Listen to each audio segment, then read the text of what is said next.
Can I get a copy of my tax return from the IRS on Jackson Hewitt? Hi everyone, this is Alana from Create Login and Delete. Let's jump right into the video.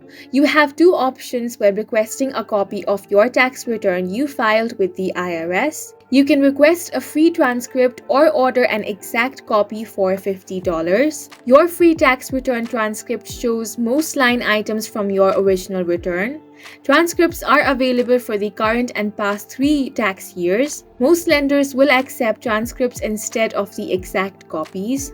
An exact copy of your return shows all line items and include other attachments. Exact copies are available for the current and past 6 tax years. To request a free transcript, visit irs.gov, select Get Your Tax Record.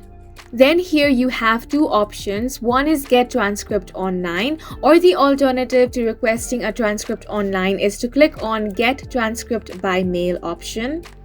Here you simply want to click on the OK option. Here you will have to fill up some details. Start by entering your social security number or individual tax ID number. Then enter your date of birth.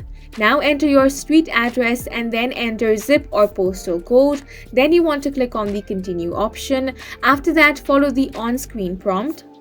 To get an exact copy of your return for $50, fill out the IRS Form 4506 and follow the mailing instructions on the form. And that's it for this video. Please make sure to hit the like button and subscribe for more helpful tutorials.